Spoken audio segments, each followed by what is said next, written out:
Buenos días, hermanos. Vamos a iniciar nuestro servicio en esta mañana. ¿Cómo han estado en esta semana? ¿Qué ha pasado? Bien, qué bueno.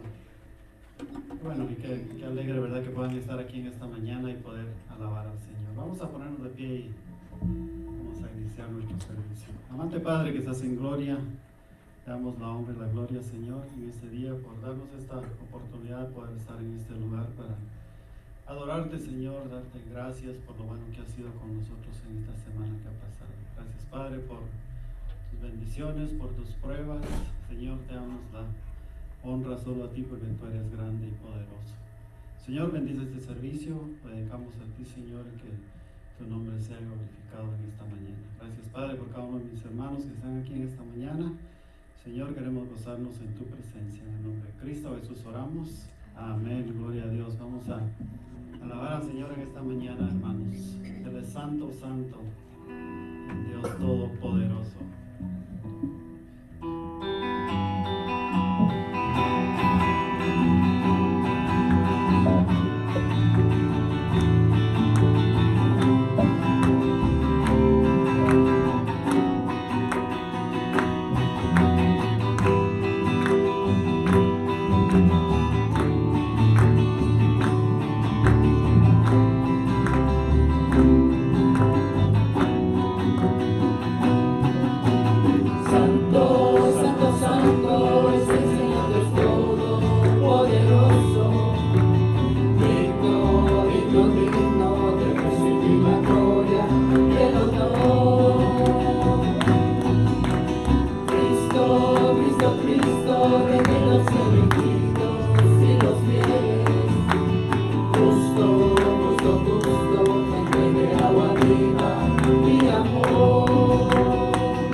Amén, con Él. Gloria a Dios, qué bueno. Jesús que ya resucitó ha vencido la muerte en la cruz. Gloria a Dios.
Por siempre.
acompañarnos y obviamente seguimos a un Dios vivo que no ha cambiado. Él es el mismo ayer, hoy y siempre, y por eso estamos acá, por su gracia y su amor que derramó sobre nosotros. Por su muerte nos ha vivificado a cada uno de nosotros. Nuevamente Él vive y nosotros hemos sido resucitados con Él también como personas que hemos nacido de nuevos. El Salmo 135 dice lo siguiente: espero en el Señor, en Él espera mi alma y en su palabra tengo mi esperanza. Y esta es obviamente una palabra escatológica, en el sentido de que estamos esperando esa segunda venida, estamos esperando en Él, estamos esperando de que Él venga a rescatarnos. Obviamente ya nos salvó, ya nos resucitó inclusivemente con Él, pero estamos esperando esa gloria que venga con Él para dárnosla a nosotros también. Y mientras tanto vamos a seguir adorándolo, pero ahí donde están quiero que se saluden unos a los otros, por favor. Dense un saludo en el amor de Cristo.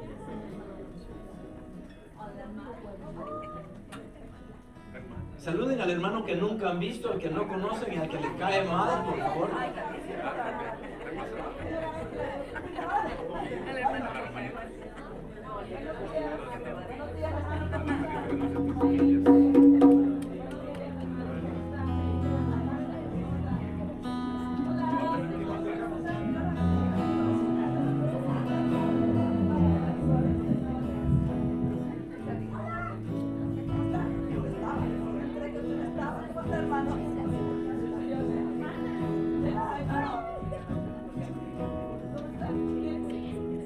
Qué alegría verlos ahí que están en comunión unos con nosotros, ¿verdad?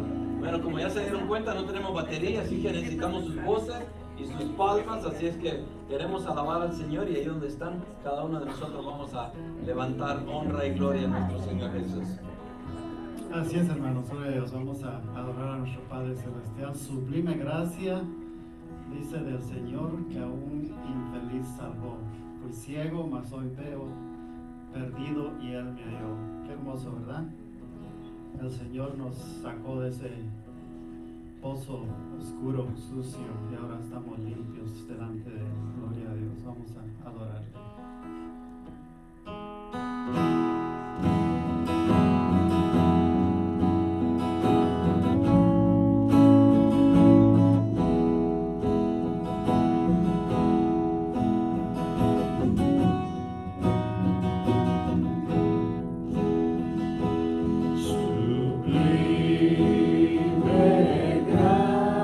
Gracia de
Dice, siendo yo un pecador, extraviado en el error, incapaz fui de quitar la culpa que cargaba mi corazón.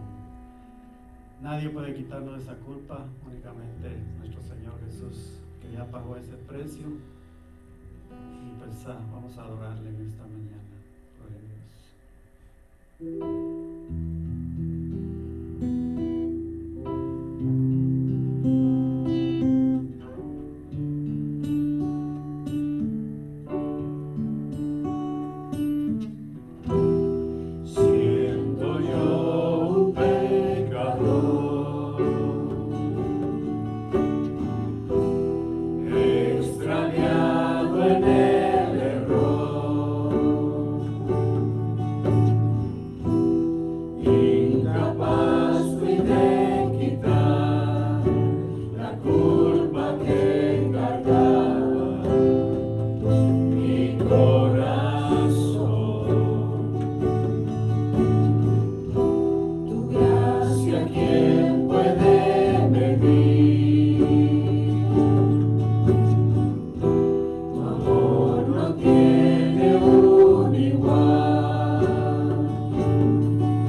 gracia, Señor, que perdona nuestros pecados.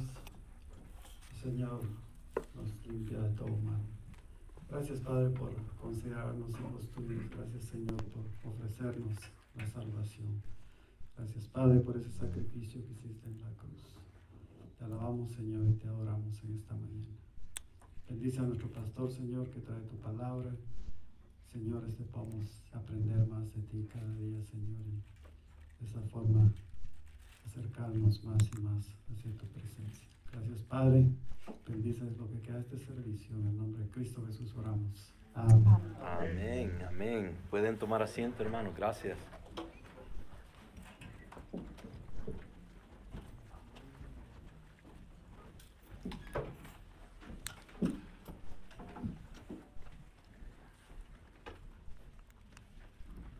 Bueno, vamos a traerles algunos anuncios de mucha importancia y el primero, vamos de prioridad mayor a prioridad menor, y esto creo que es el que tiene mayor prioridad. Algunos de ustedes ya se apuntaron y les agradecemos mucho que estén colaborando con este evento que vamos a tener. Obviamente va a ser un almuerzo de acción de gracias el día 21, que sería el domingo, el próximo domingo, y todavía hay diferentes comiditas que pudieran traer. Si alguno de ustedes no se ha apuntado todavía, por favor, háganlo al final del servicio. Y fuera de eso, también quiero de que cuando se apunten, o inclusive si ya lo hicieron, traigamos suficiente comida para que todos podamos comer. Hacen falta bebidas hasta ahorita. ¿Alguna cosa en particular que hiciera falta, baby? Comida, ¿verdad? Ahí está la lista. Bueno, para de nuevo, seamos bondadosos en estas ocasiones y podamos colaborar en una forma en la cual nos edificamos unos a otros. Y obviamente si es un almuerzo en el cual muchos vamos a participar acá, pensemos en los demás, traigamos en abundancia si es posible, obviamente dentro de nuestra capacidad, y entendemos todo eso. Pero por favor no se les olvide apuntarse al final del servicio.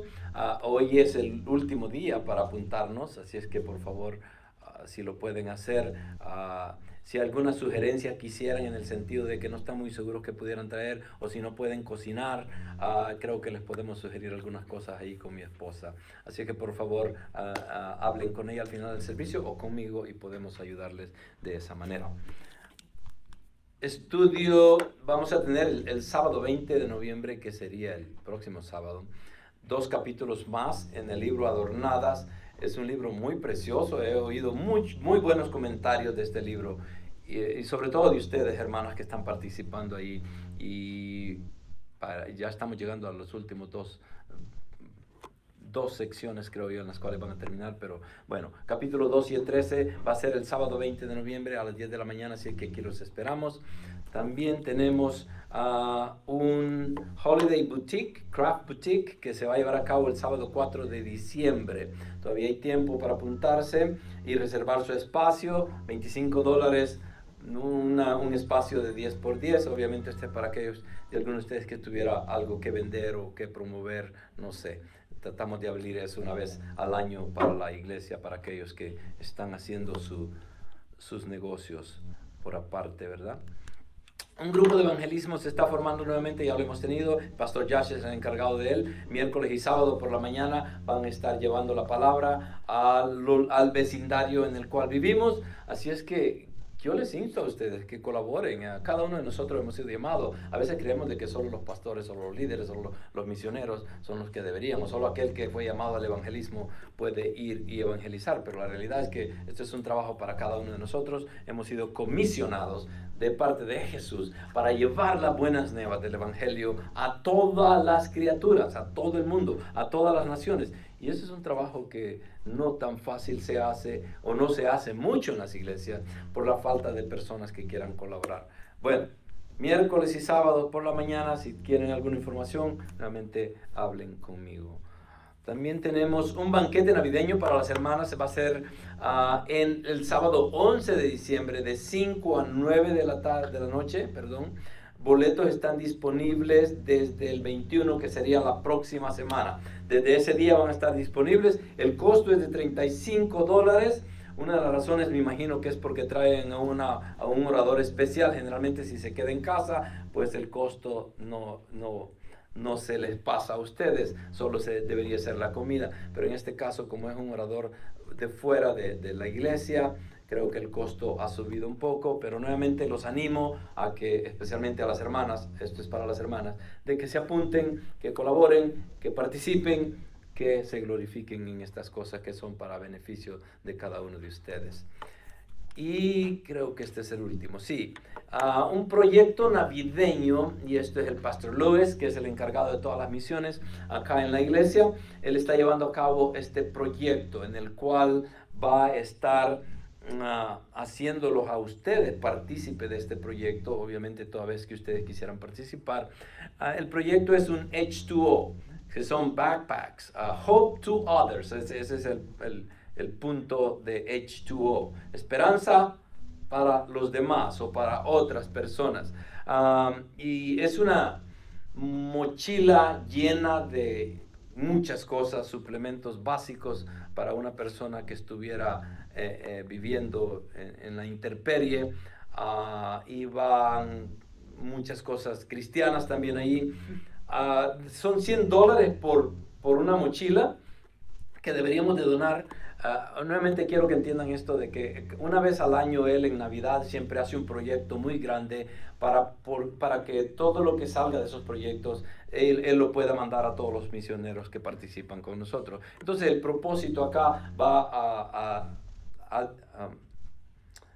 a fomentar dos cosas. Uno es que podamos darle algo a los misioneros que participan con nosotros en esta iglesia, pero también poder hacerles partícipes a ustedes por su donación para que puedan llevar esta mochila a alguna persona que tuviera la necesidad.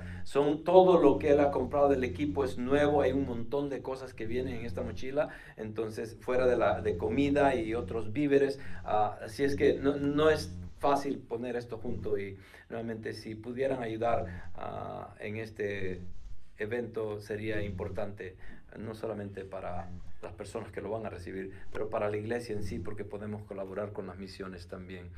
Obviamente, como siempre se les ha dicho acá en la iglesia, nada de esto es obligatorio, nada de esto es mandatorio, nunca los hacemos sentir culpables tampoco si no participan, pero por otro lado, si tenemos el corazón de Cristo y una vez al año podemos hacer alguna buena obra, creo que las oportunidades están ahí, así es que les voy a pedir que por favor tengan eso en mente. Bueno, con eso nada más los dejo y quiero pasar el micrófono al hermano Esteban para que haga una oración general. Vamos a hacer algo, llévense ustedes el boletín, ahí están los nombres de las peticiones de cada una de las personas presentes ahí. No queremos leer los nombres de cada una de ellas, eso queda en ustedes, llévenselo, nosotros siempre lo hacemos también, nada más quiero que el hermano haga una oración general por esa petición. Muy buenos días, ¿cómo están? Gloria a Dios. Y si tienen pruebas, también. Dice la palabra en Santiago 1:2, hermanos, tener por sumo gozo en esos momentos difíciles donde, ¿cómo vamos a tener gozo? Si estamos pasando pruebas, pero la palabra es un imperativo, tengamos gozo. El cristiano lleno del Espíritu tiene el gozo, ¿por qué? Porque confía en Dios. Así que acompáñenme en esta mañana, hay necesidades, hay hermanos que necesitan que intercedamos por ellos y queremos hacerlo de la mejor manera, que es a través de la oración.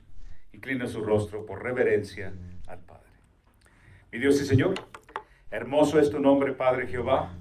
Venimos encantados de saber, Señor, que venimos en esta mañana, Señor, a enaltecer tu nombre, a glorificarte, Señor, a adorarte, a reconocerte como el Dios único, el Dios verdadero, aquel que nos ha dado vida eterna desde antes de la creación, Señor.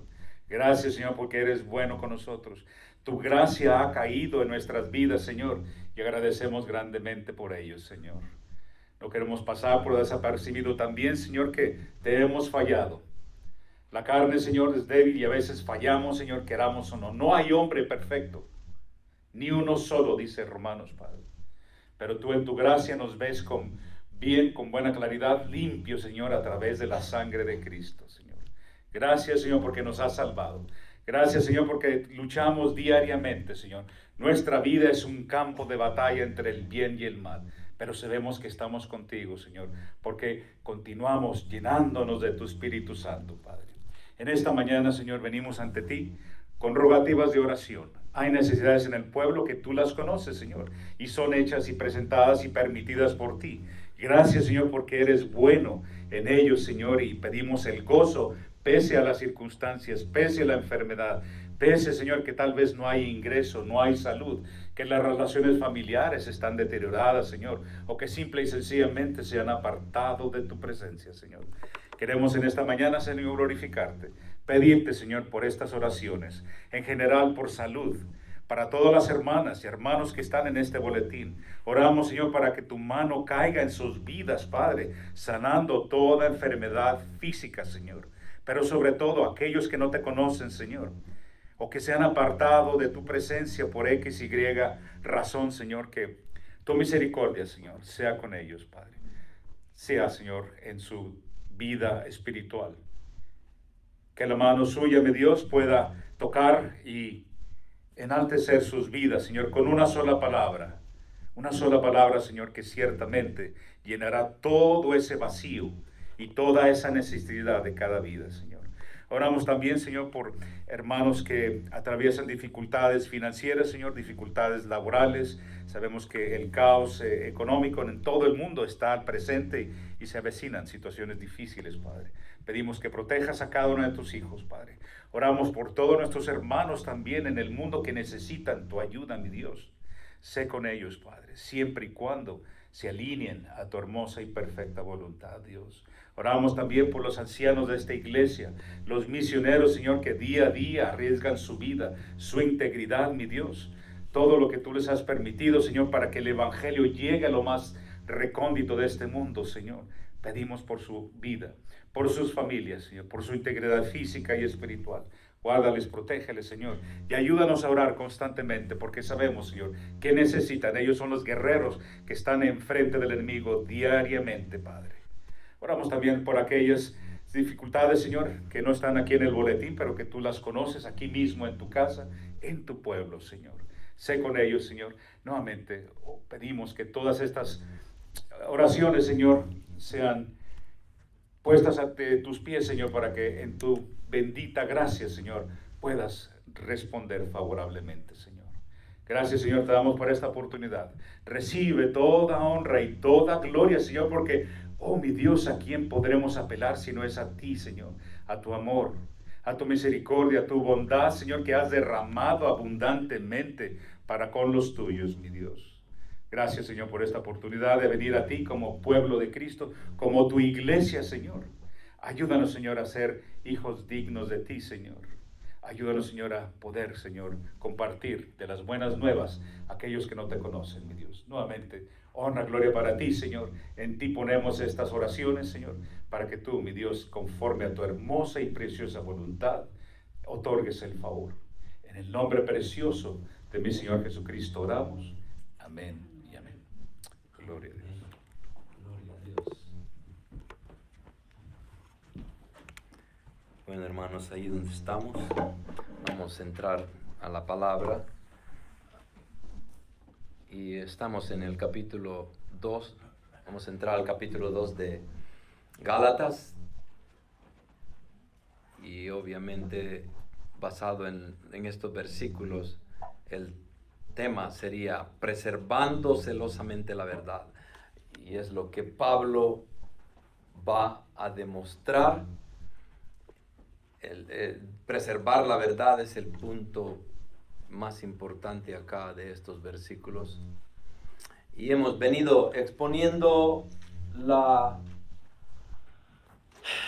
el celo que, así como lo tenía Pablo cuando perseguía a los cristianos por creer tanto en la religión judaica y sobre todo en las tradiciones, porque no era ni la palabra en sí, sino que él seguía tradiciones. Pero era uno de los oradores y de los conocedores más grandes, tal vez en ese entonces, de lo que significaba el judaísmo. Pero perseguía a los cristianos con ese celo. Ahora viene, ya una vez convertido, el Señor lo rescata de su vana manera de vivir. Él mismo dice de que todo lo que hacía era basura y todo lo que alcanzó no llegaba a nada. Pero ahora viene con ese mismo celo por el evangelio de la gracia que fue dado a él. Ahora viene a predicarlo, y no solamente a predicarlo, pero a defenderlo. Y es lo que estábamos viendo en el primer capítulo, y todavía continuamos hasta el final del segundo capítulo, donde él termina tal vez claramente la defensa de su apostolado y de su evangelio. Y él le llama de mi evangelio, no porque salió de Pablo, sino porque fue dado directamente a él por la palabra directa de Jesús. Entonces va a exponer algo en estos 10 versículos, haciendo hincapié en que todo lo que hace y lo que está haciendo lo está llevando a cabo para mantener la unidad de la iglesia, la unidad de los apóstoles, la unidad de los líderes, la unidad inclusive de todos los siervos y aquellos que han venido a una fe cristiana. Entonces él está celosamente peleando, llegando a un punto en el cual dice, hacemos lo que hacemos por esto. Y está defendiendo muy arduamente, nuevamente, el evangelio de la gracia, pero al mismo tiempo su apostolado. Porque ha sido acusado de mentiroso, ha sido acusado de que él no es un verdadero apóstol, y entonces Pablo viene, hasta pudiéramos decir, con la espada desenvainada, aunque literalmente no se da eso, porque Pablo era una persona muy amorosa, pero sí celoso del compromiso que él tenía con Dios por el evangelio de gracia que fue dado a él. En nuestro tiempo tenemos héroes, y la humanidad siempre ha levantado héroes, y yo creo que como cristianos nosotros a veces pudiéramos tener muchos héroes bíblicos, ¿no? Y hablamos de personas fuertes como un Sansón en el Viejo Testamento, como un David matando a un Goliat, y se nos hacen muy interesantes toda esta historia, y son buenas, y en realidad nos pueden ayudar a entender lo que Dios hizo en ellos, ¿no? Pero en el mundo secular también a veces levantamos héroes que a veces como que no tienen mucho que ver con lo que Dios tal vez quisiera para la humanidad, o lo que ya quiere para la humanidad. Un héroe que inclusive en nuestros días, aún después de muchos años de haber muerto, todavía lo siguen adorando, diría yo, hasta cierto punto, ¿no? Es el Che Guevara. ¿Cuántos de ustedes han escuchado el Che Guevara? Y desafortunadamente la forma en cómo murió y lo que él quiso hacer en su manera de pensar, obviamente tal vez pudiera tener méritos humanos, pero nunca podemos comparar a una persona así con los héroes bíblicos. Y específicamente en el Nuevo Testamento, cuando llegamos a la vida de Pablo, llegamos a observar una persona que es increíblemente dotada, pero una persona con un corazón tan humilde y entregado fielmente a la predicación del evangelio que por una revelación fue dado a él. Llegamos a entender que no hay héroes humanos que se acerquen en ninguna forma o capacidad tal vez a lo que este hombre alcanzó. Pablo, Saulo de Tarso. Él viene todavía continuando su defensa en el evangelio. Y en el primer capítulo Pablo demostró que su evangelio y apostolado vinieron directamente de Dios, de Cristo. Independientemente de los 12 que fueron enseñados directamente por el Señor Jesús, a Pablo se le apareció personalmente Cristo. Por 3 años estuvo en Arabia, y Dios mismo fue el que le estuvo enseñando y revelando todo lo que él tenía que hacer. Es natural que los lectores pregunten, entonces, ¿cuál fue la relación de Pablo con los 12 si nunca estuvo allí con ellos? Y la primera vez que fue que 3 años después de que él había sido convertido, solo llega por 15 días, habla con Pedro, Jacob, y sale de regreso, se va al sur de Turquía, y empieza a predicar el evangelio, y va a pasar en esa área por 14 años fuera. Entonces podemos ver de que no había una relación. ¿Cuál fue la relación de Pablo con los 12 y la iglesia de Jerusalén? No existía, técnicamente no había una relación directa. En este capítulo Pablo responde ese interrogante en el capítulo 1.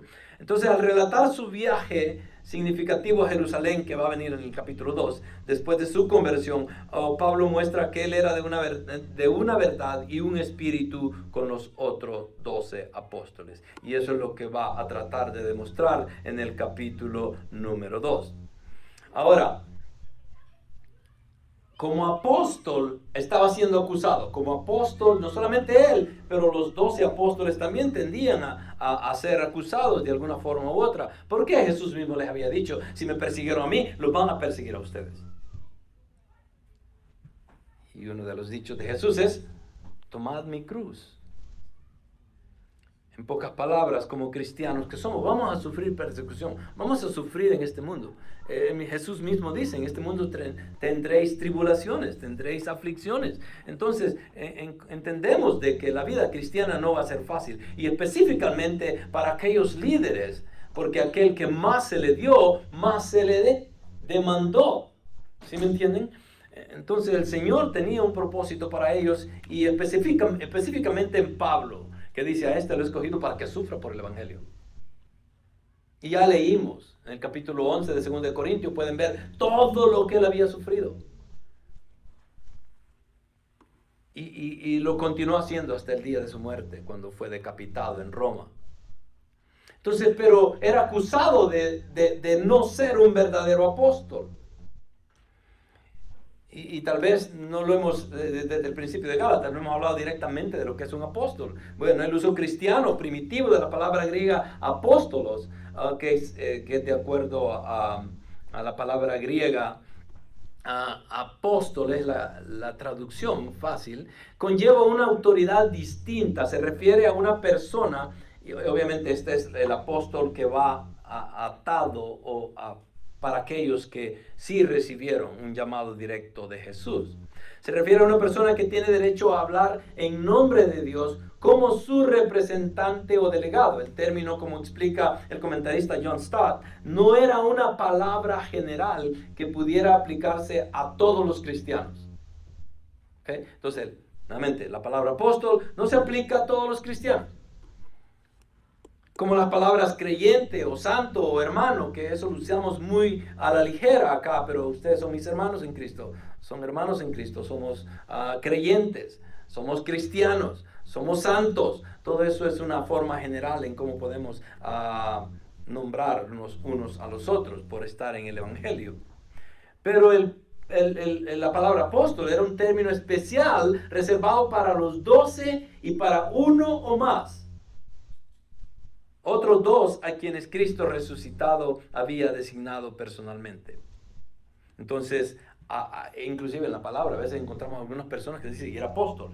Pero, ¿qué clase de apóstol era entonces? ¿Era apóstol de los 12? ¿Era apóstol que llamado por Cristo directamente? ¿O era apóstol porque fue mandado? Porque eso es la palabra en sí, la traducción o la definición es alguien que es mandado.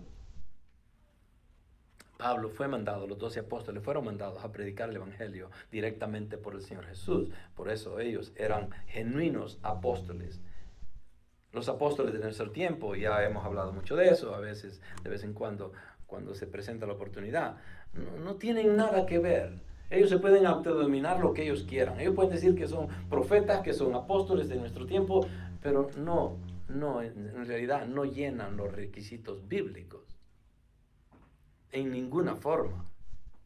Entonces, si alguna vez terminan ustedes por A o B razones en alguna iglesia donde les digan que el apóstol fulano va a venir, corran. A menos que es lo que anden buscando, entonces quédense. Nada más que tengan su cartera lista, porque es lo primero que les van a pedir. Para ser un auténtico apóstol de Jesucristo, una persona tenía que estar a la altura de los ciertos criterios. Primero, los apóstoles tenían que haber sido testigos presenciales de Cristo resucitado. Pablo escribió en 1 Corintios 9:1, ¿no soy yo apóstol? ¿No he visto a Jesús nuestro Señor? En segundo lugar, los apóstoles confirmaron el oficio que Dios les había dado mediante señales y prodigios.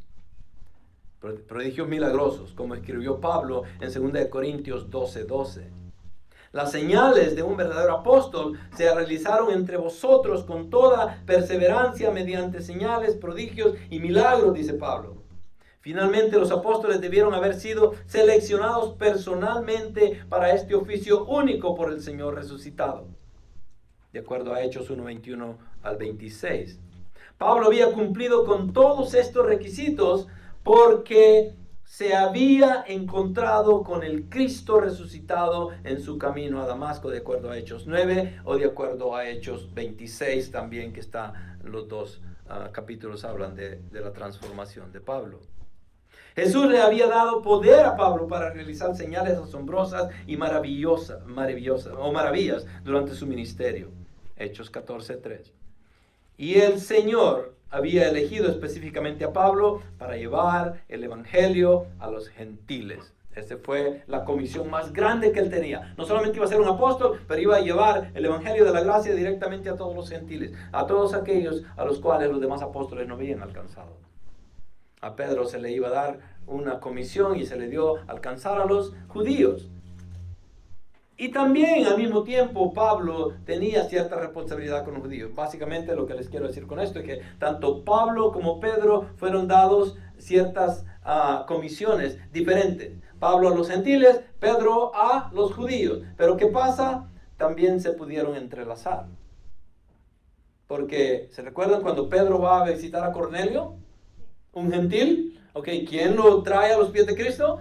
Pedro. El Señor lo utiliza, le habla en una visión para que vaya y lo convierta.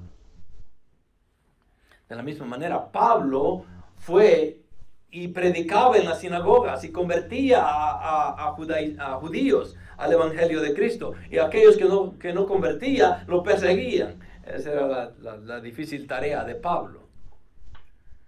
Entonces, estos son los requisitos que un apóstol tenía que llenar, se los acabo de leer. Entonces, si no caían en esas categorías, obviamente no podían decir que son apóstoles.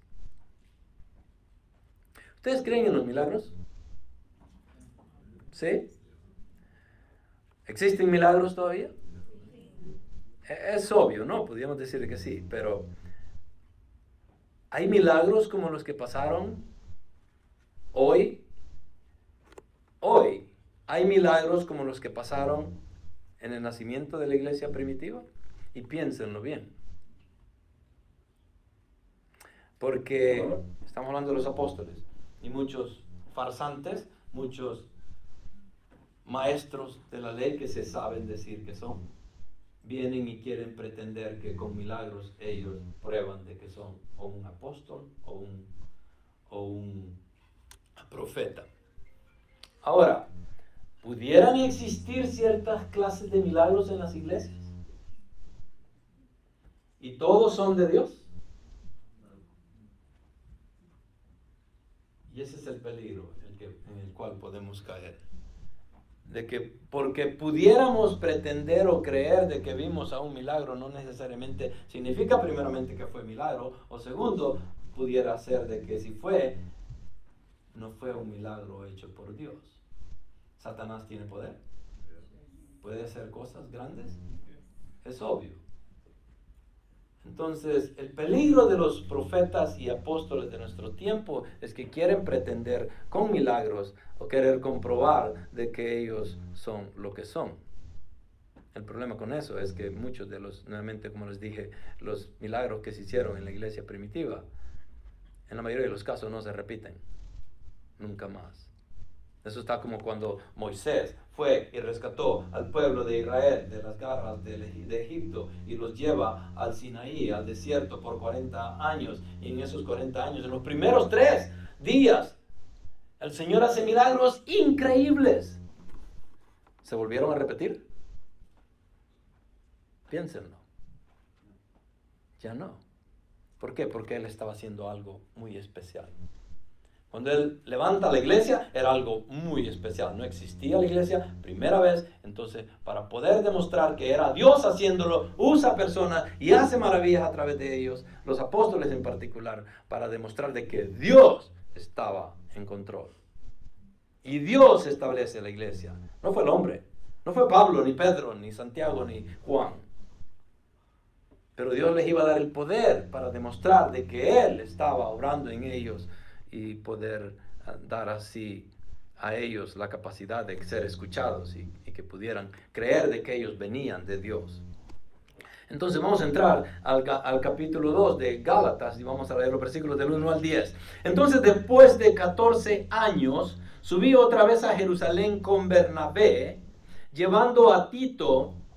Subí por causa de una revelación y les presenté el evangelio que prediqué entre los gentiles. Pero lo hice en privado a los que tenían alta reputación, para cerciorarme de que no corría ni había corrido en vano.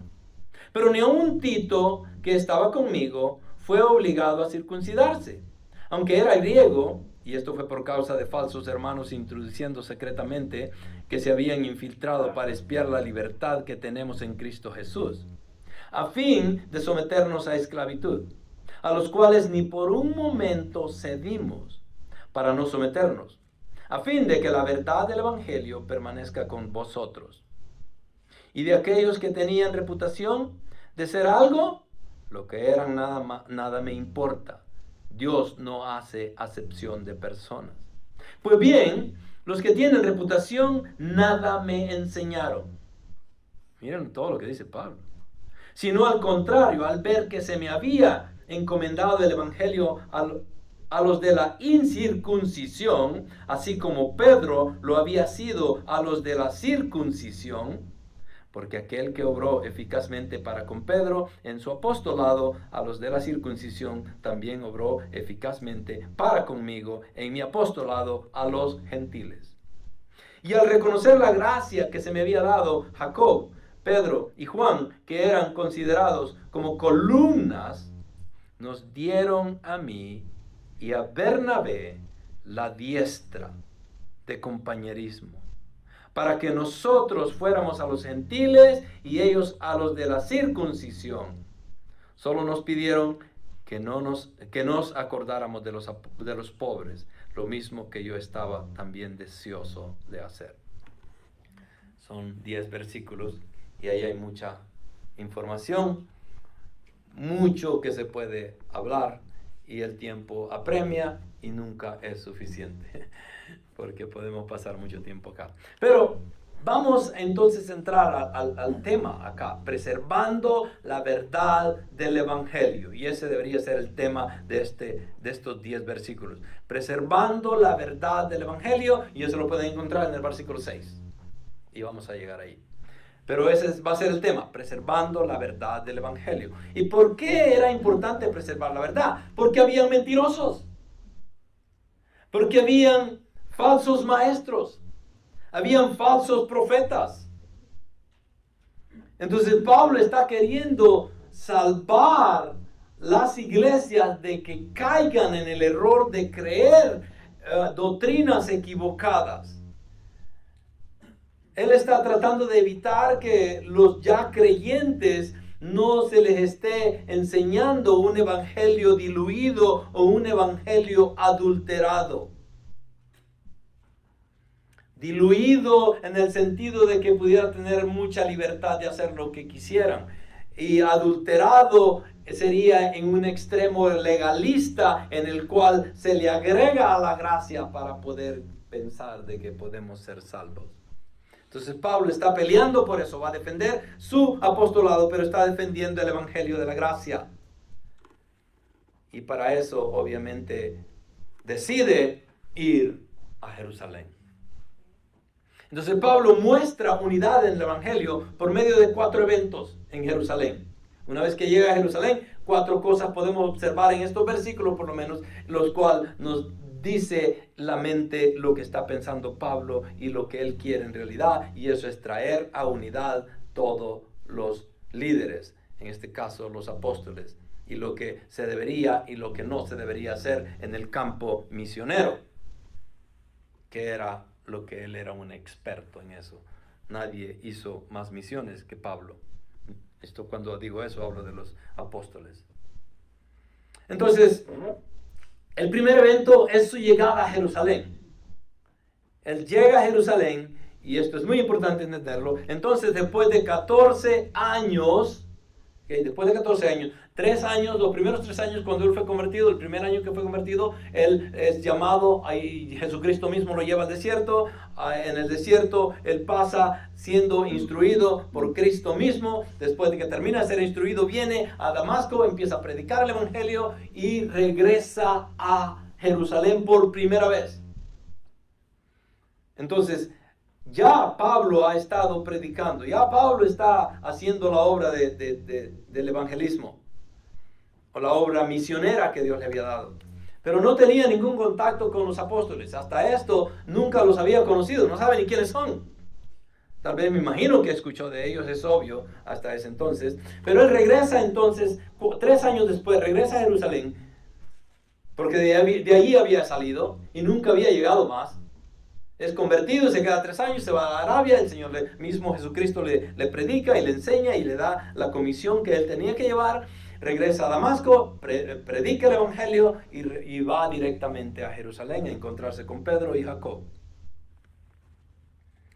Después de eso, también empieza a predicar el evangelio y los apóstoles lo mandan a él a que se vaya a Antioquía, y de Antioquía él va a hacer la base, la iglesia base, para poder enviar todas las misiones en las cuales él personalmente iba a participar, y hace 3 viajes misioneros, en los cuales en los 3 viajes misioneros, en el primero implanta todas las iglesias del sur de Galacia, pero también al mismo tiempo continuó visitándolos por los próximos 2 misiones.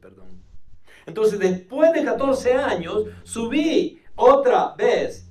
¿A dónde? A Jerusalén. ¿Con quién? Con Bernabé. ¿Quién era Bernabé? El Señor había apartado a Bernabé también. Apártame a Pablo y a Saulo, porque estos los voy a mandar a las misiones. Y bueno, ya vamos a encontrar un versículo ahí que habla de Bernabé. Bernabé fue apartado también. ¿Era un apóstol? No como Pablo, pero sí fue enviado. Entonces, después de 14 años, llega a Jerusalén con Bernabé, llevando también a Tito. No solamente va Pablo con Bernabé, pero lleva a Tito. ¿Okay? Bernabé era un levita, Tito era un griego, un gentil.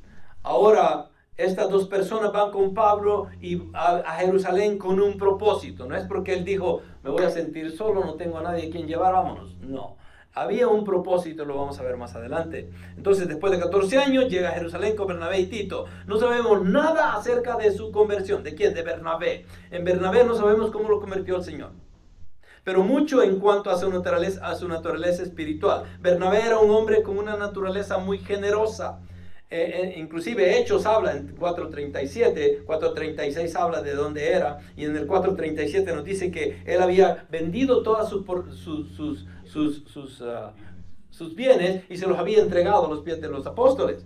A Bernabé era un hombre con una naturaleza muy generosa, vendió su heredad para ayudar a los pobres. También Bernabé probó en su vida que en realidad era un hijo de consolación.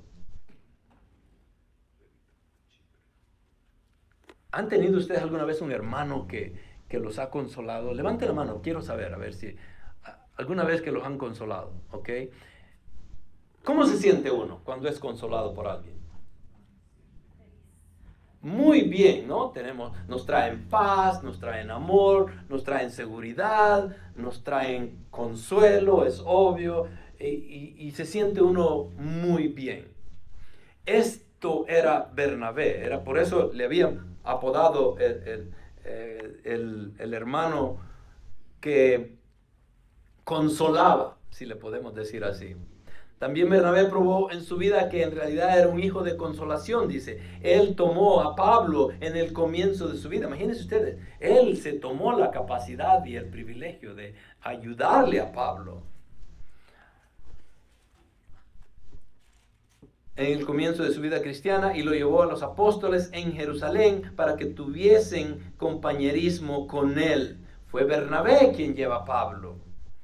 Fue Bernabé quien también buscó a Pablo para que fuera a Antioquía y ministrara ahí por un año. Esta es la Antioquía del sur, de Asiria, donde iba a ser la base de Pablo. Entonces, este es Bernabé. Pero también tenemos a Tito.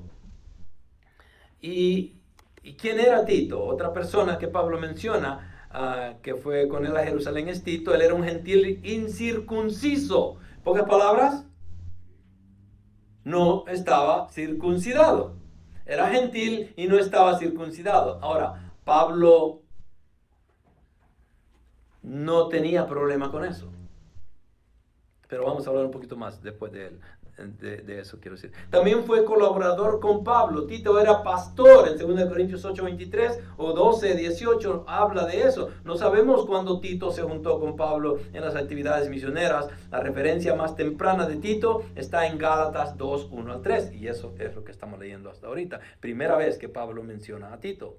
Obviamente en la primera carta nadie más lo iba a hacer antes que Pablo. Una de las epístolas pastorales fue enviada a Tito, que estaba trabajando como pastor en Creta. ¿Se recuerdan? La última, no la última, pero una de las penúltimas cartas que fue escrita por Pablo va directamente a Tito para que forme ancianos y que deje líderes en las iglesias de Creta. Y eso lo pueden ver en el libro de Tito. Entonces, dos personas, Bernabé y Tito, van con él a Jerusalén después de 14 años. Ahora, los 14 años es muy importante para nosotros reconocerlo porque si decimos, ok, 14 años pasó Pablo en el campo misionero, plantando iglesias. Y solo una vez se había encontrado con Pedro y con Jacob. A los demás apóstoles no los había conocido. Obviamente todos los apóstoles sabían de la historia de Pablo, sabían que ya habían escuchado que este hombre que perseguía a la iglesia fue transformado en el camino a Damasco y que Dios le había dado el evangelio de la gracia y es lo que él andaba predicando. Entonces subí por causa de una revelación, o sea que no fue porque él quería, no fue porque dijo, me voy a ir de vacaciones a Jerusalén, voy a ir a Tel Aviv y ahí me quedo en la playa un par de meses. No, Dios mismo le da una revelación para que vaya a Jerusalén. Y hay un propósito, ya les dije, la unidad de la fe, la unidad de la iglesia. Tenía que perseverar y Pablo quería ser parte de la causa para mantener esa perseverancia de la fe. Entonces subí por causa de una revelación. ¿De quién? Del Espíritu Santo. Y les presenté el evangelio que predico. ¿Cuál era el evangelio que predicaba? El evangelio de la gracia. No por obras, sino por fe. Para que nadie se gloríe, obviamente por gracia. Entonces una revelación y les presentó el evangelio que predico entre los gentiles, pero lo hice en privado. Ahora, ¿por qué Pablo? ¿Ustedes creen que Pablo no tenía la capacidad humana o el carácter como para poder enfrentar a cualquier persona y contarles de lo que Cristo había hecho con él? Pablo no tenía miedo. Pablo era una persona de un carácter muy fuerte también. Y se podía enfrentar a cualquier persona. ¿Por qué entonces llega a Jerusalén por una revelación divina? Llega a hablar con los apóstoles, y obviamente esto tiene que ver con el concilio de Jerusalén en el Hechos capítulo 15, en el cual están todos los apóstoles ahí, Pedro guiando todo esto, obviamente como el líder allí en Jerusalén. Pablo llega por una revelación, pero llega y les predica en privado. Y esto es muy importante. ¿Por qué lo hizo en privado? Entonces, el evangelio que predicó entre los gentiles, pero lo hice en privado a los que tenían, ¿qué? Alta reputación. Los alta reputación, en este caso, ¿quiénes serían? Los líderes mayores que estaban en Jerusalén. En este caso, Cefas, Pedro, Jacob, Santiago o Juan, que eran los líderes en Jerusalén de la iglesia. Entonces llega él y les predica el evangelio a ellos. ¿Cuál era el objetivo?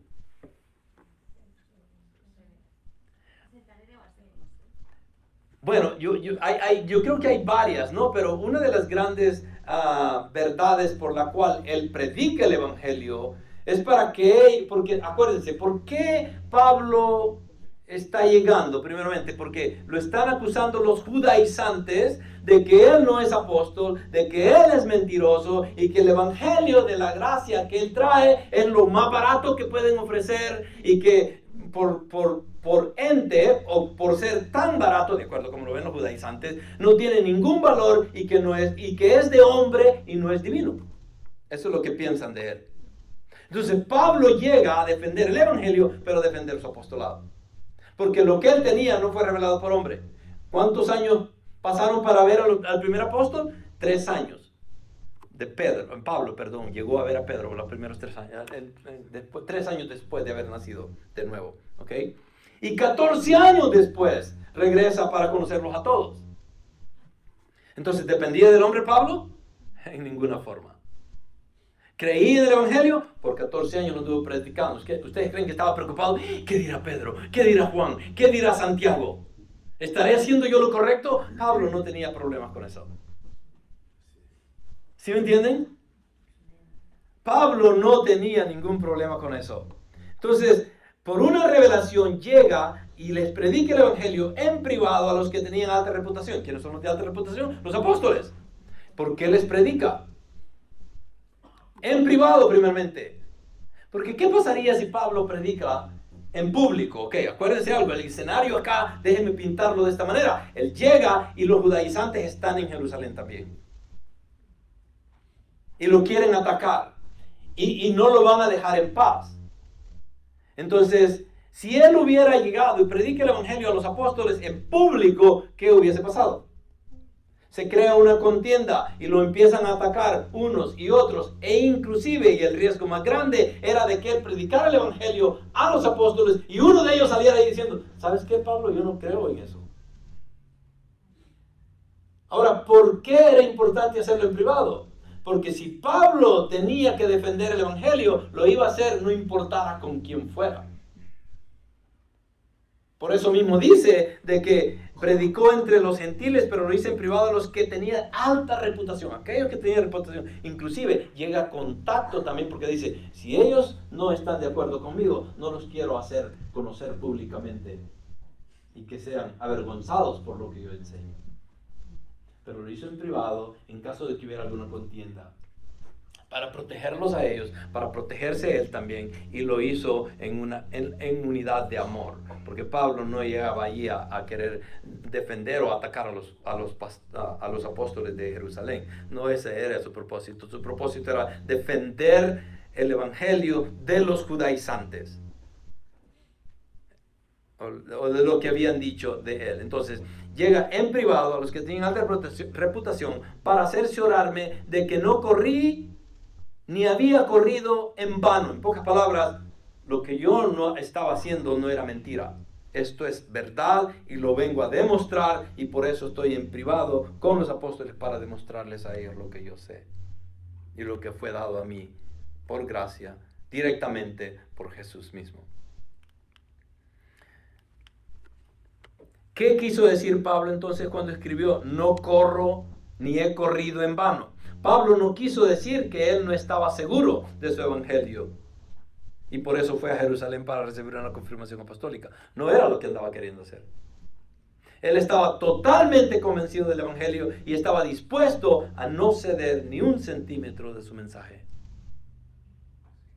Él sabía lo que tenía y lo que estaba dando. Entonces nos damos cuenta ahí de que el viaje era muy importante para Pablo. Él quería ir a arreglar ciertas cosas, pero fue llevado por una revelación. Pablo, siempre guiado por el Espíritu Santo, llega a Jerusalén con ese objetivo de traer la unidad y la hermandad entre los apóstoles y todos los líderes. Esta fue la segunda vez. Hay 5 veces que Pablo fue a Jerusalén, de acuerdo a los eruditos, los historiadores, y déjenme darle más o menos estos versículos ahí. Pablo menciona varias veces que fue a Jerusalén. Una fue para testimonio de la experiencia salvadora en el camino a Damasco, en Hechos 9:26. También fue para entrevistarse con Pedro y Jacobo, Gálatas 2:1, y posiblemente Hechos 15. Fue con Bernabé y Timoteo para explicar los resultados de la evangelización de los gentiles, en Hechos 15. También fue con ofrenda para los pobres, en 1 Corintios 16:1-4, y fue con el propósito de seguir a Roma, en Hechos 21:15 y 40, que fue la última vez que llega, y parte de ahí y ya nunca más regresa. Llega a Roma y es decapitado en Roma. 5 veces estuvo en Jerusalén, y todas las veces era con un propósito divino. Nunca fue con la idea de, voy a ir a ver qué hacen aquellos. No se daba el lujo Pablo que los apóstoles de nuestro tiempo se dan, que andan de avión en avión por ciudades, las ciudades más grandes, se van a Cancún, y bueno, y son los que tienen las iglesias más grandes. Pero bueno, entonces José, Bernabé, ¿quién era? Hechos 44, 36, 37, miren. Y José, Bernabé, un levita natural de Chipre, a quien también los apóstoles llamaban Bernabé, fue traducido significado hijo de consolación. Poseía un campo y lo vendió y trajo el dinero y lo depositó a los pies de los apóstoles. Este es Bernabé. ¿Okay? El Señor lo había apartado con Pablo. En Hechos 13:2-3 dice que mientras ministraban al Señor y ayunaban, el Espíritu Santo dijo: apártenme a Bernabé y a Saulo para la obra a la que los he llamado. Entonces, después de ayunar y orar y haber impuesto las manos sobre ellos, los enviaron. ¿Okay? Enviados, apóstoles, mandados a que fueran a predicar el Evangelio. Hechos 13:2-3. Entonces, el trabajo unido de estos 2 grandes siervos, Pablo y Bernabé, eventualmente termina en una discusión que tuvieron en relación con Marcos, el primo de Bernabé, antes del segundo viaje del misionero, y de allí cada quien agarra su camino. ¿Y se hicieron enemigos? No, tuvieron un desacuerdo, pero que no los puso en una enemistad como nosotros pudiéramos creer, en ninguna forma. Pablo siempre comendaba a Bernabé, inclusive después de que pasó esto. Ahora, ¿quién era Tito? Tito fue un hombre extraordinario y asociado del apóstol Pablo. Una sorprendente cantidad de pasajes nos muestra que Pablo amaba y confiaba en Tito y lo consideraba un valioso asociado. En 2 Corintios 2:13 dice, Pablo se refiere a mi hermano Tito y dice que no tenía paz cuando Tito estaba ausente. 2 Corintios 7:6 dice que fue consolado Pablo, con la venida de Tito. 2 Corintios 8:6 muestra cómo Pablo confiaba en que Tito recibiría una colecta de los corintios. 2 Corintios 8:16 dice que Tito tenía la misma solicitud que llenaba el corazón de Pablo. En 2 Corintios 8:23, Pablo dice, en cuanto a Tito, es mi compañero y colaborador para con vosotros. 2 Corintios 12:18, Pablo habló nuevamente de Tito y cómo compartía el corazón de Pablo. ¿Os engañó acaso Tito?, pregunta él. ¿No hemos procedido con el mismo espíritu y en las mismas pisadas? En Tito 1:4 también Pablo dice, Pablo llamó a Tito un verdadero hijo en la común fe. Bueno, entonces ahí están las 2 personas que van acompañando a Pablo para poder, y esto es solo la introducción, ¿verdad? Vamos a terminar, creo yo. Él demostró que su evangelio, Pablo, vino por una revelación de Jesús y no del hombre, ni siquiera de los apóstoles en Jerusalén. 2 visitas a Jerusalén durante 14 años demostraron que Pablo no se sentó a los pies de los discípulos de Jesús para aprender el evangelio. ¿Quién le enseñó? Jesucristo. ¿Despreciaba Pablo a los apóstoles? En ninguna forma. ¿O los apóstoles despreciaban a Pablo? ¿O había enemistad entre ellos? Nunca lo hubo. La única parte o vez que vamos a ver a Pablo exhortando a un apóstol, ya vamos a llegar allí, y es en Gálatas cuando él exhorta a Pedro. De ahí había paz entre ellos porque sabían quién los había llamado. Entonces la unidad del evangelio sería dividida si Pablo no daba o si Pablo no llegaba con la actitud correcta a Jerusalén. Y él quería mantener esa unidad, porque si no la mantenía, iba a ser dividida. Y lo que iba a salir de todo esto era de que, bueno, iba a ser dividida en dos partes. Una, que la salvación era por gracia más ley, o salvación por gracia sin nada más. ¿Y qué seguimos nosotros nuevamente? ¿Por qué somos salvos? ¿Hay algo más que le podemos agregar? Inclusive el bautismo, como algo que debería de pasar en la vida del cristiano. Yo pienso en mi mente nada más, no bíblicamente, pero yo pienso que el que no se ha bautizado ni se debería llamar cristiano. Pero el bautismo mismo no agrega a la salvación. Entonces, salvación por gracia es salvación por gracia. No se le puede agregar nada más. Bueno, ese es el primer punto de 4. ¿Tienen esperanza que terminemos los 4? No, ¿verdad? Siempre el primer punto es el más extenso, porque como que hay un poco más de introducción. Pero vamos a ver hasta dónde llegamos. Entonces, preservando la verdad del Evangelio, es el trabajo de Pablo, es la comisión que trae. Fue revelado por el Espíritu Santo de que llegara a Jerusalén, se lleva a Bernabé, se lleva a Tito a defender el Evangelio, a defender su apostolado. ¿Y con quién lo va a hacer? Con los mismos apóstoles. ¿Por qué? Para saber si ellos están en unión con él.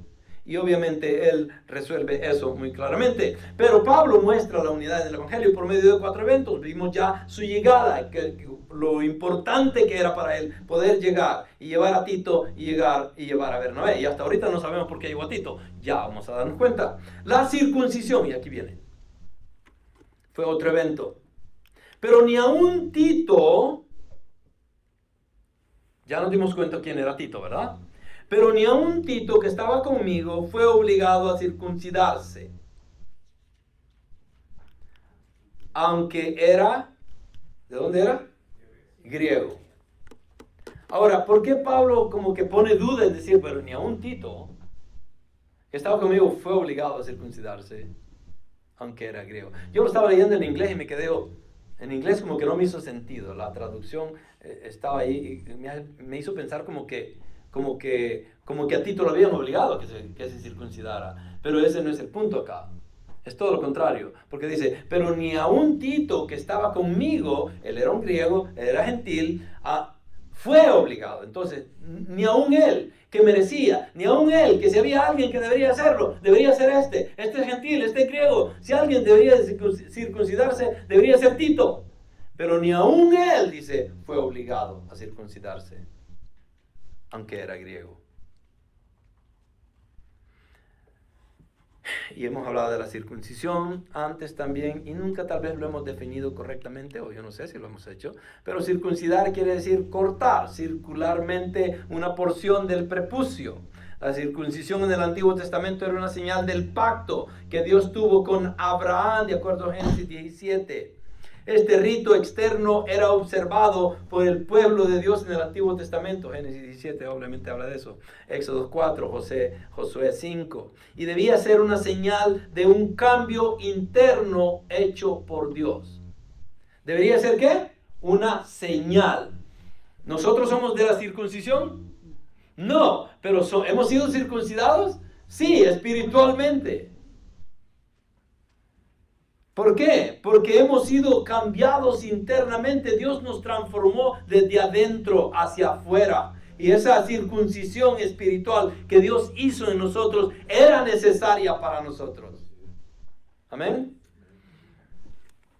Pero en el Antiguo Testamento solo era una señal de ese cambio que iba a venir. Un cambio que Dios iba a hacer en la vida de nosotros. Que nosotros no lo podíamos hacer con todas las cortadas que lo hiciéramos. No iba a funcionar. Y esto fue por causa de los falsos hermanos. ¿Qué? ¿Qué es esto? Y esto fue por causa de los falsos hermanos que querían obligar que Tito se circuncidara. Esa era la idea de ellos. Si este es griego, este es gentil, debería de circuncidarse y convertirse al judaísmo antes de llegar al cristianismo. ¿Por qué? Porque estos falsos hermanos, ¿hay falsos hermanos en las iglesias? Levanten la mano acá los falsos hermanos. Más de algunos se le va a levantar la mano. Aquí estoy, pastor. Ya llegué. ¿Qué estás haciendo acá? Inconverso, conviértete. Ok, bueno. Los falsos hermanos, introducidos secretamente, que se habían infiltrado. Miren todo lo que hacen los falsos hermanos y todos los falsos líderes. ¿Usted cree que un falso líder,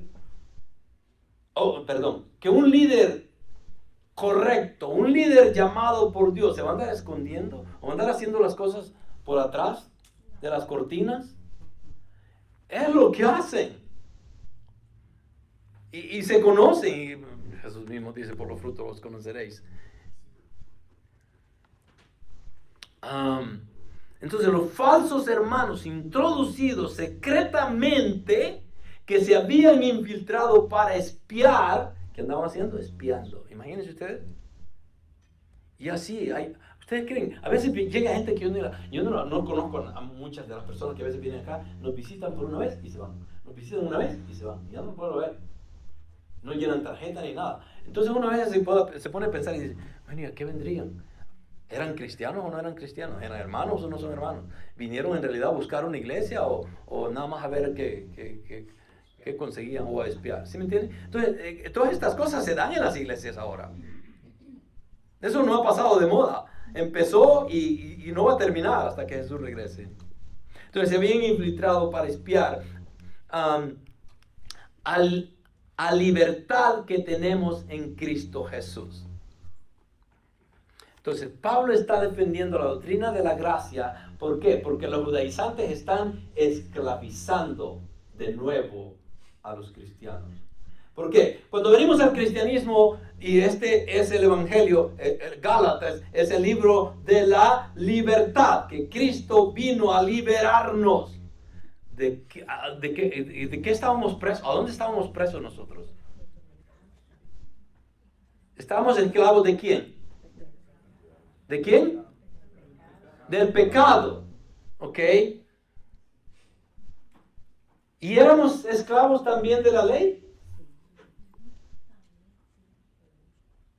Los judaizantes, en este caso, los judíos, ¿eran esclavos de la ley? ¿Eran esclavos porque la ley salva? No. Entonces éramos esclavos, tanto nosotros como los judíos éramos esclavos. Nosotros éramos esclavos de Satanás.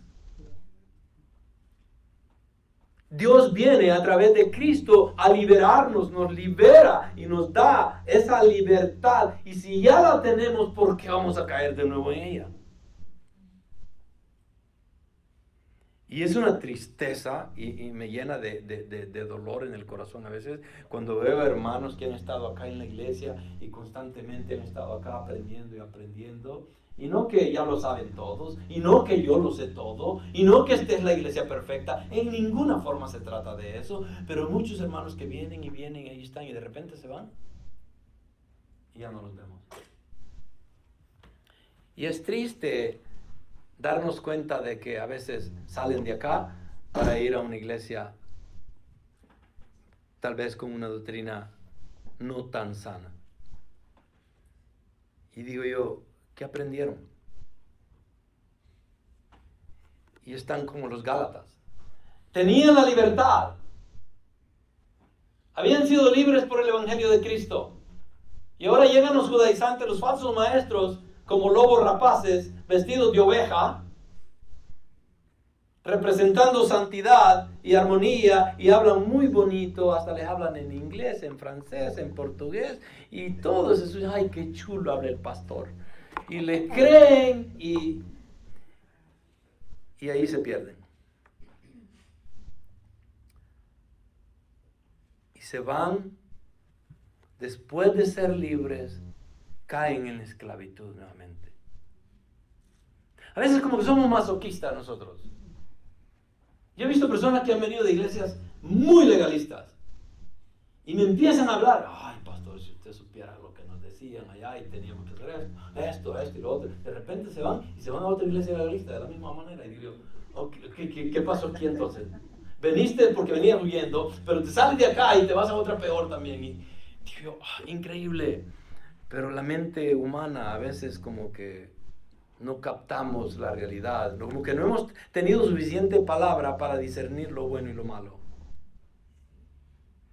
Si yo les dijera ahora, ¿saben qué, hermanos? El próximo domingo se cierra la iglesia y ya no vamos a estar acá. Ya no vamos a estar acá. Así que empiecen a buscar a ver para dónde se van a ir. ¿Cuántos de ustedes tienen una iglesia en mente? Para este día. Piénsenlo bien, ya de una forma más real, ¿no? Imaginen ustedes que de terminar esta iglesia por varias razones. Y ustedes tienen que buscar esta iglesia. ¿Para dónde irían?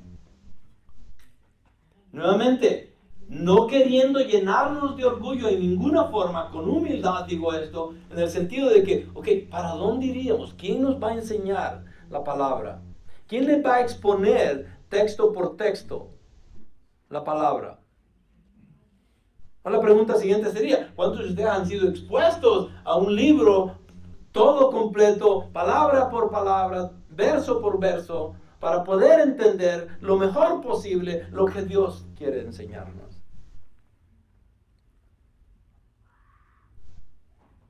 Y hay gente que me han acusado y han salido de acá. Mucha palabra predica, dicen. Imagínense ustedes. Así me han dicho, mucha palabra predica. Wow, digo yo. Y la realidad es que apenas estamos tocando la superficie cuando predicamos acá. Si ustedes creen que esto ya es un completo entendimiento de Gálatas, no. Es profundo y hay mucho que aprender. Pero vamos a dar lo mejor de nosotros también y tratar de ver la forma en cómo salir adelante con lo mejor que se pueda. Pero no nos dejemos llevar por vientos de doctrina. Y no vengan con la idea de que yo les llene el deseo de su corazón.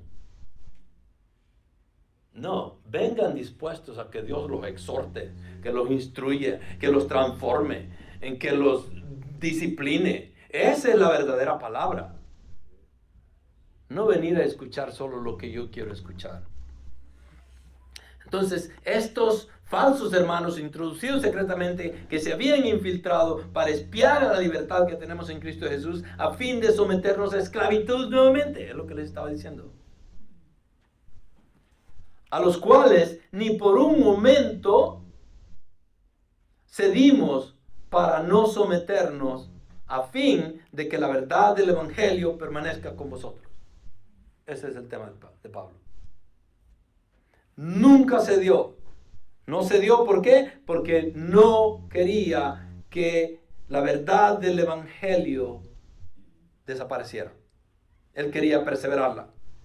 Y este es el punto principal de estos 10 versículos, es este. ¿Por qué hizo Pablo lo que hizo? Primeramente fue guiado por el Espíritu Santo, una revelación que lo lleva, ¿con qué propósito? Para que llegue a demostrar que sí él es apóstol, no solamente eso, pero que el Evangelio de Cristo, el Evangelio de la gracia que fue dado por Cristo para él, es el verdadero Evangelio.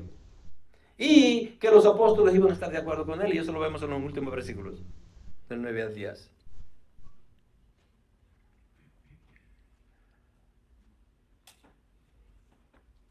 Hechos 15, 2, 1 dice, y algunos descendieron de Judea y enseñaban a los hermanos, si no os circuncidáis conforme al rito de Moisés, no podéis ser salvos.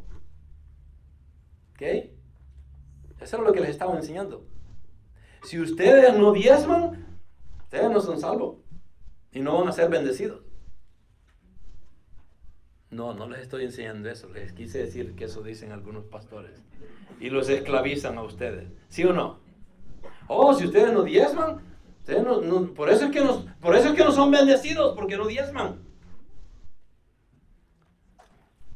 Y es lo mismo que están haciendo los que estaban haciendo judaizantes en ese tiempo de Cristo, ¿no? Si no os circuncidáis conforme al rito de Moisés, no podéis ser salvos. ¿A dónde decía eso? Cristo no enseñó eso. Pablo no enseñaba eso. Los apóstoles no estaban enseñando eso.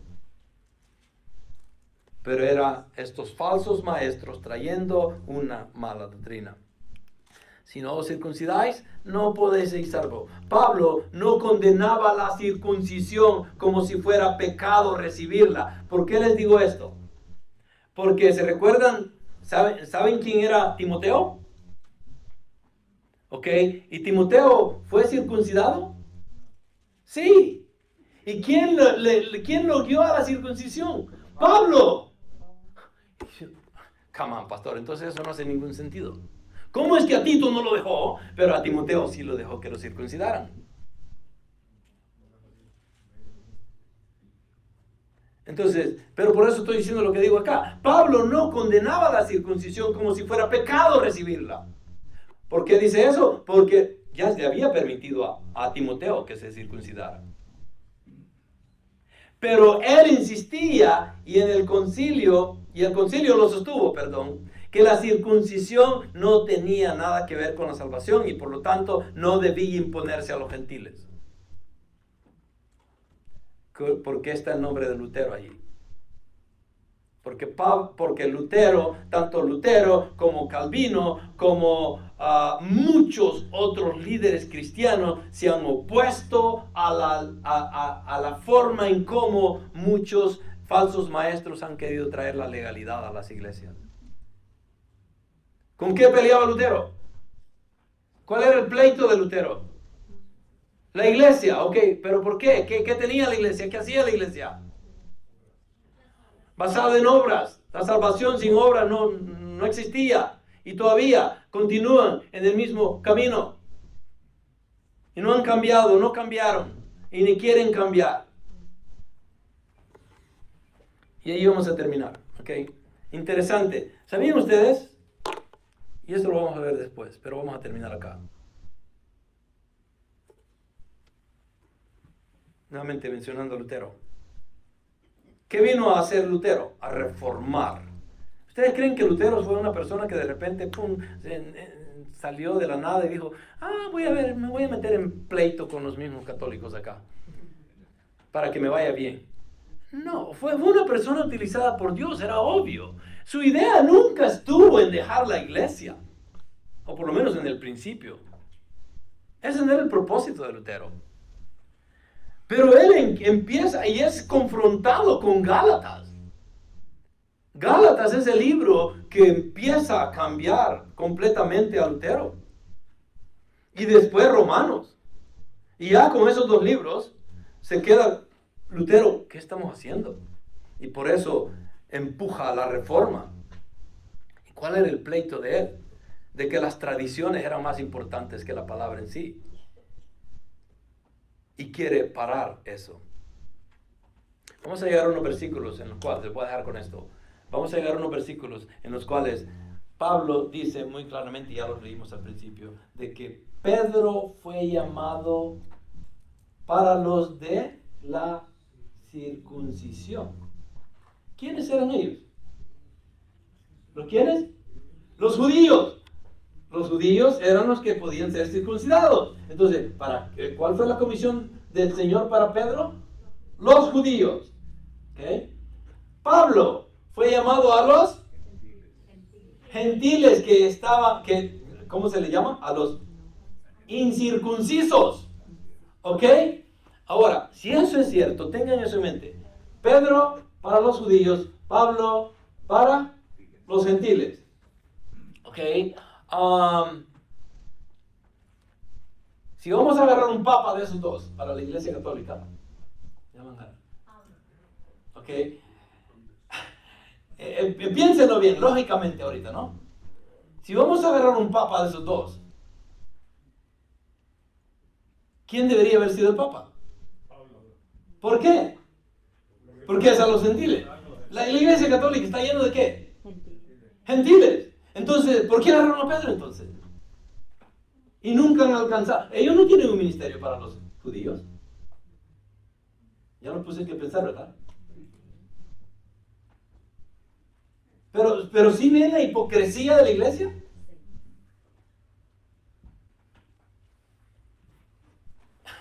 Es como yo le dije una vez a una persona. Digo, si yo hubiera escogido, tuviera que escoger a un papa de los apóstoles, ¿a quién escogerían ustedes? Fuera de lo que les acabo de decir. Pablo era irreprensible.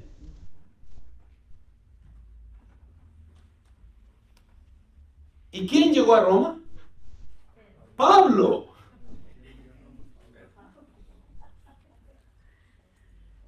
Si había alguien que debería de haber agarrado como papa, debería ser Pablo. ¿Quién le predicó a los romanos? Pablo. ¿Quién estuvo en Roma? Pablo.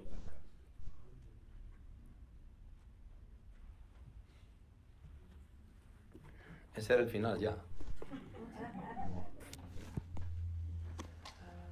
Obviamente, estas ilustraciones que les estoy dejando tienen que ver con el contexto de Gálatas. No, nada más se me ocurrió hablar en contra de estos grupos religiosos, pero es una realidad.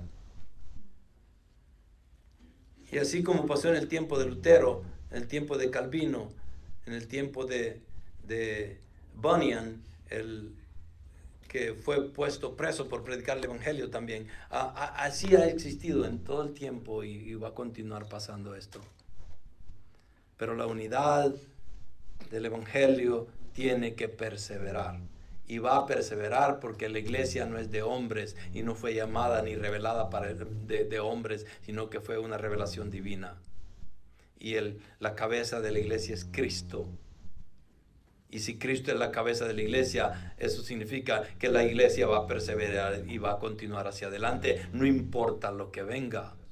Y nosotros estamos en la seguridad, en las manos de Dios, en las manos de Cristo. No deberíamos de preocuparnos por nada, por un lado, pero por otro lado sí deberíamos de entender y tener sabiduría y discernimiento en reconocer de que hay falsos maestros. Han existido mucho tiempo atrás y van a continuar existiendo hasta que Cristo regrese. Y si no entendemos correctamente la palabra, vamos a fracasar en nuestro caminar. Vamos a darle gracias al Señor. Padre, nuevamente, Señor, te agradecemos infinitamente por el tiempo que nos das, el tiempo que podemos invertir, Señor, en escudriñando tu palabra, reconociendo conceptos de que tal vez no entendíamos. Padre, gracias por enseñarnos a través del Espíritu Santo y a través de tu palabra, Señor. Ayúdanos, Señor, a venir con una mente abierta, una mente clara para poder escuchar de ti, Señor, y poder escuchar de tu palabra el concepto que tú tienes para cada uno de nosotros, Señor, que debería ser el mismo concepto, porque tú tienes un mensaje, no diferentes mensajes. Tienes un mensaje, Señor. Te queremos dar el honor y la gloria a ti, Señor. Perdónanos, Padre nuestro, porque hemos fallado en nuestro caminar contigo. Te hemos ofendido. Hemos tomado otras doctrinas malas. Y continuamos a veces, Señor, cometiendo errores. Pero te pedimos que nos ayudes a poder, a través de la palabra, ser instruidos, ser exhortados, ser disciplinados. Y así poder vivir en obediencia fielmente hacia ti, Señor. Gracias, Padre, por mis hermanos que están acá presentes, Señor, escuchando de ti domingo a domingo. Gracias por la vida de Pablo, Señor, porque es un ejemplo genuino, verdadero, de aquel cristiano que estaba dispuesto a morir por ti, Señor. Y defendió el evangelio en una forma en la cual nosotros nos quedamos pálidos, Señor. Porque nunca podemos tal vez alcanzar en nada, tal vez, Señor, a lo que Pablo hizo. Gracias, Señor, porque son las palabras de Pablo las que nos han transformado a nosotros también, Señor. Nos han cambiado nuestra manera de pensar. No queriendo idolatrar a Pablo, Señor, porque sabemos que toda la palabra es inspirada por ti y que solo utilizaste al hombre para tú dejar el mensaje que querías que nosotros escucháramos. Gracias, Padre, por tu amor y misericordia que tuviste en cada uno de nosotros, en el nombre de Cristo Jesús. Amén.